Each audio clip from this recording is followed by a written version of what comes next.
Before we get into this message, and you judge what you see, let me be honest. If you walked into my life right now, you'll probably notice a few things out of place. My life always hasn't been neat or put together. I'm not standing here as someone who's got every corner cleaned up or every problem sorted. I'm still sweeping through old habits, patching up holes, still learning how to let God work in rooms I avoided for years. Some days I'm stepping over yesterday's mistakes just to make it to tomorrow. Some seasons look like a construction zone, dust everywhere, broken pieces I'm still trying to figure out where they belong, and areas I taped off because I'm not ready for anyone to walk through them yet. So if you see clutter or anything that looks unfinished, just know it's not a sign of failure. It's a sign that God is still in the middle of his renovation. God does his best work in the middle of chaos. He's still building and I'm still growing. So before we start, please excuse my mess.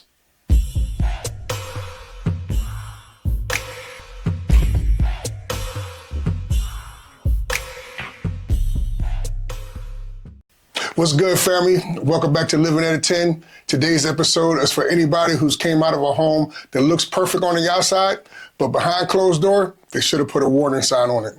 We're diving into something that we all either live through, walk through, or maybe in right now. Family dysfunction. Yeah, that kind of mess. We all have heard that line, or might even said it ourselves, please excuse the mess. And they say it like it's just a couple of toys on the floor or a pile of mail on the counter. Nah, sometimes that mess is a code for dysfunction, division, secrets, tension, and trauma. It looks like a war zone inside of four walls. I'm talking about homes where emotional, relational, and generational mess never got cleaned up. And let's be honest, some of us grew up in homes where the mess wasn't just around us, it was inside us. Before we get deep, let me start with the classic story. A minister once told a Sunday school class, money can't buy you love or happiness. Imagine I gave you $1,000 to stop loving your parents. The room was silent, but a small voice said, how much would you give me to stop loving my big sister? That right there shows how real family dysfunction is. Even kids feel it early. Some of y'all know exactly what it feels like to grow up in a house with kids close in age.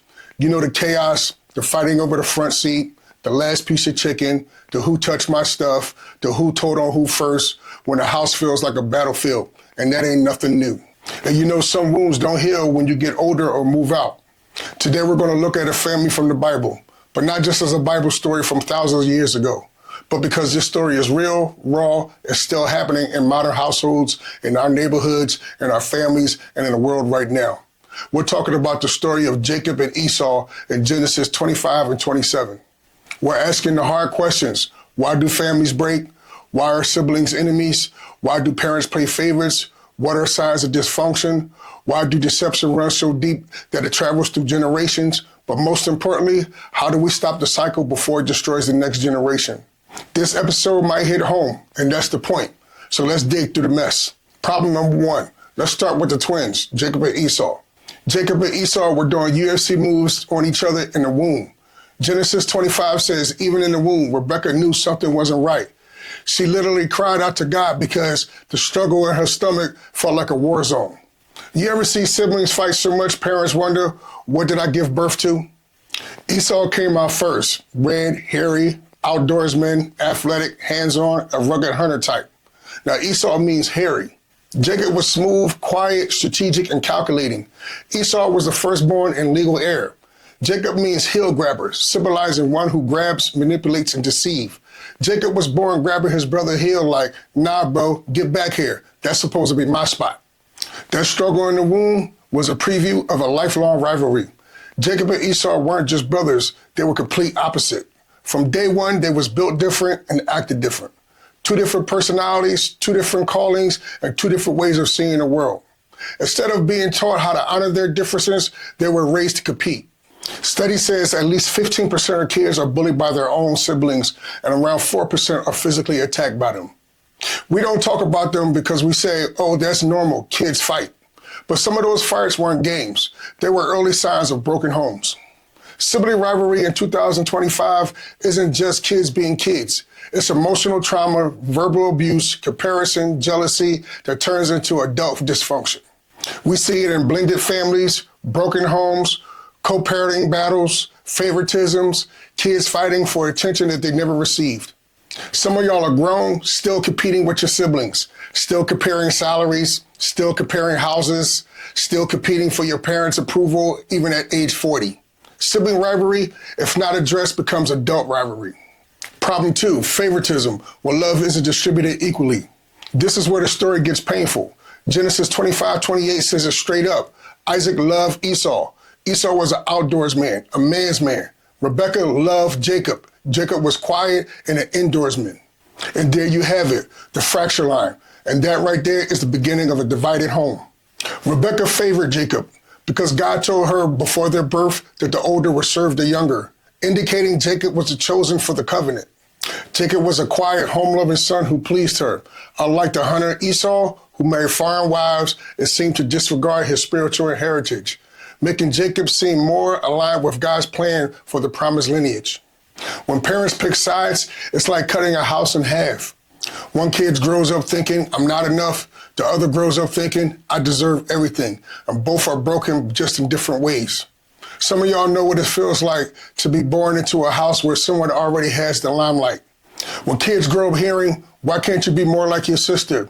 Your brother never gave me this much trouble. This one is my good child. Whether parents admit it or not, kids feel it. The Smothers brother had a famous line, Mom always liked you best. You can't help but to wonder if that line is really coming from a place of hurt. But for some families, that ain't a joke. That's real life. Here's what favoritism does.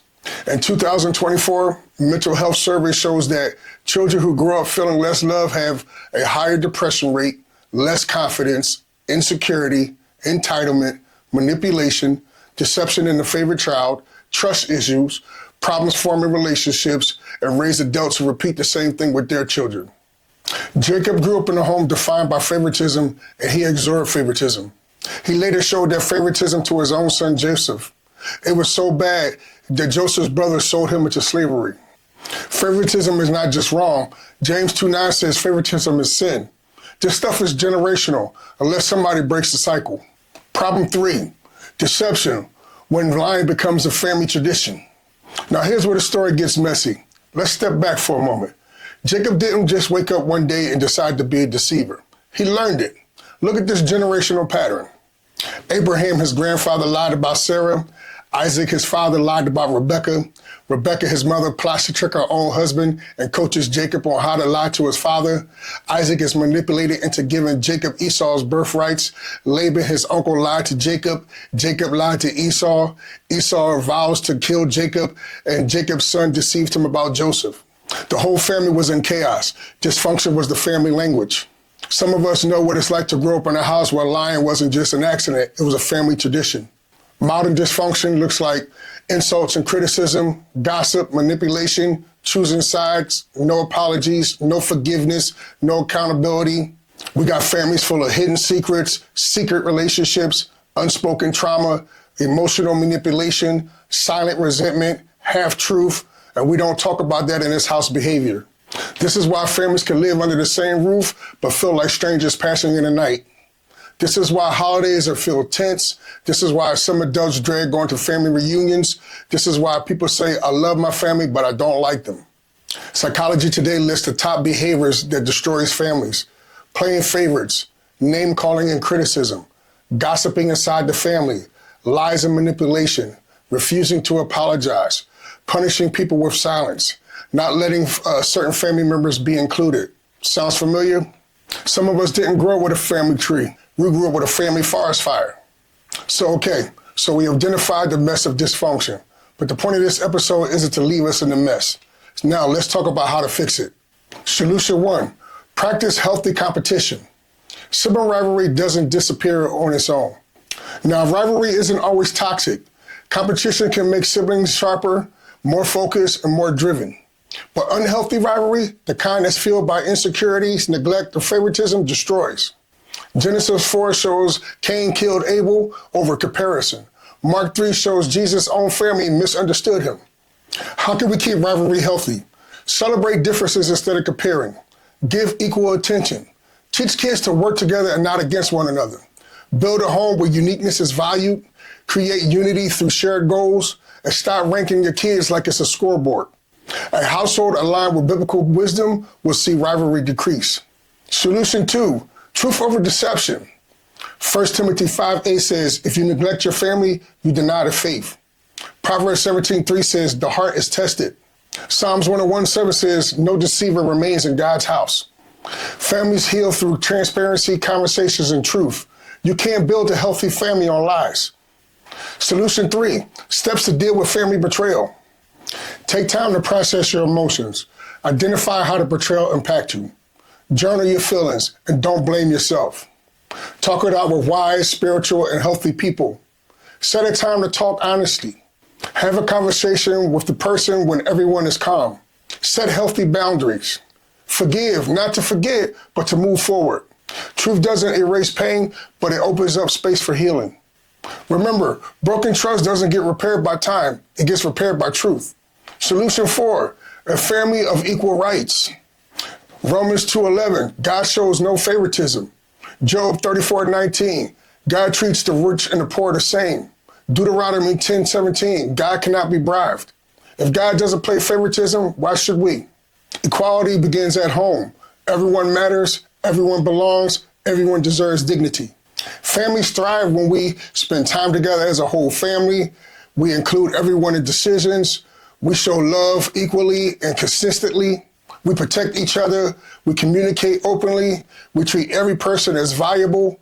We treat each person with dignity, respect differences, and make fairness a lifestyle. Healthy families don't happen by accidents. They happen on purpose. Let's do a heart check. Let me ask you a few questions. Have you ever been the kid less loved? The misunderstood sibling, the hurt child, the abandoned one, the deceived one? Or maybe you might have been the one that caused all the hurt. Have you ever been the one who did the deceiving?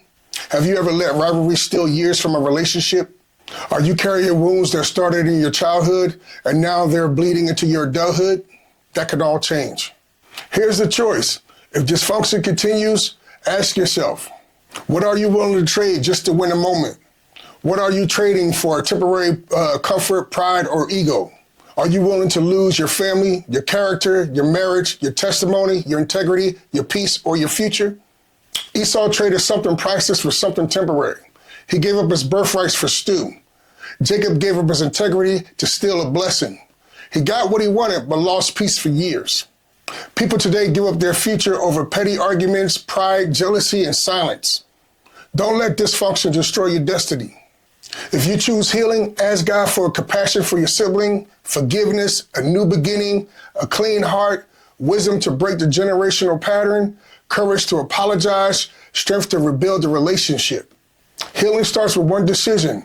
With one decision, you can restore relationships, come to a place of forgiveness, break cycles, heal from deception, love differently, start fresh, build healthy patterns, and become a chain breaker. Family drama is real, generational dysfunction is real, but so is healing, so is restoration, and so is change. God specializes in rebuilding what dysfunction destroyed. The story of Jacob and Esau ends with forgiveness after years of pain, years of separation, years of trauma, and still reconciliation was possible. Jacob's family was dysfunctional, but God still used them, God still blessed them, God still built a nation through them. If God can do it for them, He can do it for you. Listen, life gets messy, family gets messy, people get messy, but God specializes in cleaning up what looks impossible. Your family is not beyond repair, your story is not beyond redemption, and your heart is not beyond healing. If this message spoke to you today, comment below what part of this episode spoke to you the most. Share this episode with somebody who grew up in a messy home. Subscribe for more real, relevant, and life-changing content. Hit that like button to push this message further. This is your firstborn. Thanks for rocking with me today. And remember, you can't choose the family you come from, but you can choose how it functions. This is Living at a 10, real life, real talk, real growth. Until next time, peace.